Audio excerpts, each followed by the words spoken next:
Baik, halo teman-teman semua, kembali lagi bersama saya di channel Wolfram Matematika ini. Oke, pada pembahasan ketiga kali ini, di video ketiga kali ini, saya akan membahas mengenai pendefinisian variabel dan fungsi pada Wolfram Matematika. Oke, teman-teman, langsung saja ke pembahasannya. Jadi di pertemuan kemarin di video yang kedua, kita sudah membahas mengenai operasi dasar, tapi kita langsung menggunakan angka-angkanya ya. Jadi di pertemuan berikut kita bakal bagaimana juga menggunakan operasi-operasi dasar itu, tapi kita terlebih dahulu mengassignnya dalam bentuk variabel. Contoh, untuk mendefinisikan variabel, maka kita tulis dulu variabel yang kita inginkan. Contoh, kita pakai variabel huruf A, lalu pakai tanda titik 2 dan sama dengan. Contoh, kita definisikan variabel A ini sebagai A sama dengan 3, lalu B sama dengan 4, dan C sama dengan 5. Nah, terlihat teman-teman karena variabel ini belum di-assign ya, jadi warna hurufnya masih berwarna biru. Ini bagaimana untuk menyimpan variabel ini? Kita gunakan tombol Shift plus Enter seperti biasa. Nah, jadi terlihat ya warnanya sudah berubah menjadi hitam. Jadi selanjutnya kalau kita ingin menghitung nilai dari A plus B plus C dan A kali dalam kurung plus B plus C, maka hasilnya adalah dia bakal menghitung sesuai dengan variabel yang tersimpan ya. Jadi kalau kita shift enter, nah terlihat bahwa nilai dari A plus B plus C itu adalah 12, sedangkan A dikali B plus C itu 27. Gitu ya. Di seperti itu teman-teman.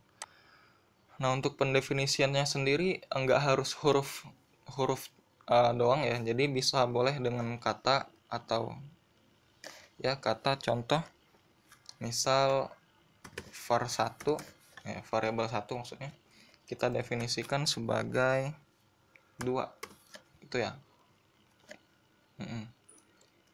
Dan juga var2 itu adalah misal 10. Nah, kalau kita assign dulu shift enter, lalu kita hitung nilai dari var1 pangkat var2,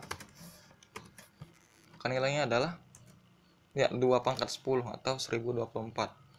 Sebaliknya kalau kita iseng nih menghitung nilai dari var2 pangkat var1, maka hasilnya adalah 100 ya, karena itu adalah nilai dari 10 pangkat 2 gitu ya. Ya, bisa dicerna teman-teman. Oke. Nah, sekarang seandainya kita ingin menghapus variabelnya ya. Jadi suatu variabelnya itu nggak menyimpan lagi nilai yang sudah kita bikin sebelumnya, maka kita gunakan fungsi clear. Misalnya kita ingin menghapus variabel A, B, dan C, maka clear A, B, dan C ya. Sekarang shift enter. Nah, maka nilai A, B, dan C yang sebelumnya itu sudah dihapus. Kelihatan kan kalau warnanya berubah menjadi biru. Jadi seandainya kita hitung A plus B plus C lagi, maka yang keluar bukan 12 yang tadi ya, tapi hanya A plus B plus C gitu. Jadi kalau teman-teman mau menyatakan variabel yang baru, maka nyatakan ulang seperti tadi gitu ya. Oke. Nah, selanjutnya ke pendefinisian fungsi ya. Tadi itu kita pendefinisian variabel. Sekarang kita pada pendefinisian fungsi. Nah, jadi mirip-mirip aja. Di contoh kalian mau mendefinisikan terlebih dahulu, kita ingin mendefinisikan fungsi fx sama dengan 3x kuadrat plus 3x kuadrat plus 5x min 2, dan selanjutnya gx itu sama dengan 5x plus 1. Oke, caranya sama teman-teman. Jadi f lalu buka kurung x dan kasih underscore ya, gitu format penulisannya.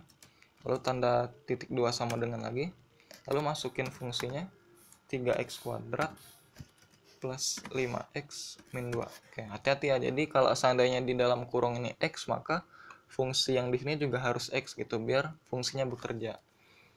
Dan juga yang gx, definisikan juga gx sama dengan 5x plus 1.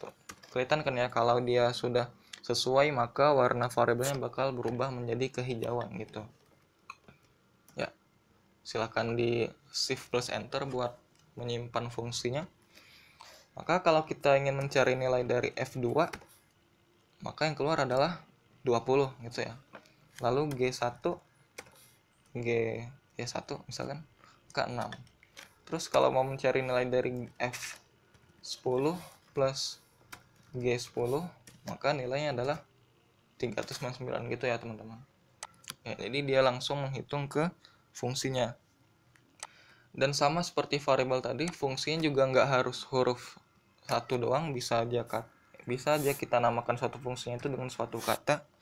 Contoh, kita definisikan lagi fungsi yang lain, fungsi 1x, jangan lupa underscore-nya ya gitu, berupa 3 cos x. Ya, fungsi trigonometri udah kita pelajarin ya di video sebelumnya, plus 2 sin x ya gitu. Oke, sekarang shift enter aja. Akibatnya kalau kita ingin mencari nilai dari fungsi 1 dengan x-nya sama dengan, ambillah pi per 3 gitu, pi per 3 ya, maka akan keluar hasilnya berupa 3 per 2 plus akar 3 gitu. Sesuai ya, sama kalau penghitungan manual kan gitu hasilnya. Dan juga bisa lebih dari satu variabel teman-teman, jadi bukan cuma x, bisa x dan y, x, y, z, a, b, c, dan sebagainya yang sesuai dengan yang kalian inginkan. Jadi sebagai contoh, kita definisikan fungsi lain, fungsi yang akan menghitung jumlah dari GCD dan KPK antara dua bilangan. Oke, dua bilangan aja dulu. Sebagai latihan, kalian bisa bikin fungsi sendiri dengan 3 variabel atau lebih. Jadi fungsi ini didefinisikan sebagai hitung, nama fungsinya adalah fungsi hitung, adalah GCD GCD x, y ditambah LCM kan fungsi untuk KPK ya, x, y. Fungsi GCD dan LCM ini sudah kita pelajari sebelumnya di pertemuan yang kedua. Fungsi hitung ya, kita namain aja ini random aja namanya ya itu ya. Nah, sekarang kalau kita shift enter fungsi ini, maka ini jadi ya, fungsi hitung untuk x sama dengan 23, jangan deh 25 dan 15. Maka kalau kita shift enter, kita cari nilainya adalah ya 80. Sekarang kita coba periksa ya, GCD dari 25 dan 15 ditambah LCM dari 25 dan 15. Ya, benar ya hasilnya sama. Jadi gitu fungsi kerjanya teman-teman. Nah, sekarang sama aja kalau kalian ingin menghapus suatu fungsi. Jadi fungsinya kita nggak butuh lagi fungsi ini. Jadi kalian pakai aja fungsi clear. Contoh kita mau menghapus fungsi f dan g aja, jadi f dan g gitu. Nah, jadi kelihatan ya, fungsinya berubah menjadi fungsinya berubah jadi biru gitu. Dan jadi kalau kita mau mencari nilai f2, ya f2 karena memang fungsinya sudah dihapus gitu teman-teman. Oke. Jadi untuk isi fungsinya bisa bermacam-macam ya. Kalian bisa coba sendiri. Contoh satu lagi deh. Hx itu berupa x faktorial. Nah, ini tambahan ya. Kemarin kayaknya belum dibahas. Jadi kalau mau operasi faktorial pakai tanda sama dengan aja biasa. X faktorial ditambah x kuadrat ya. Oke, sekarang nilai dari H3 adalah ya, berarti dia 3 faktorial 6 ditambah 3 kuadrat 9, 15 ya. Oke, gitu teman-teman. Ya. Oke, itu tadi berbagai contoh ya buat pendefinisian variabel dan fungsi. Bisa kalian coba sendiri di rumah dengan Wolfram matematikanya. Cukup mudah ya masih dalam pendefinisian variabel dan fungsi ini. Oke, itu itu aja dulu untuk video kali ini. Tetap semangat belajar Wolfram matematikanya. Oke. Untuk semuanya, terima kasih sudah menonton. Jangan lupa like, comment, dan subscribe. Saya tutup. Wassalamualaikum warahmatullahi wabarakatuh. Terima kasih.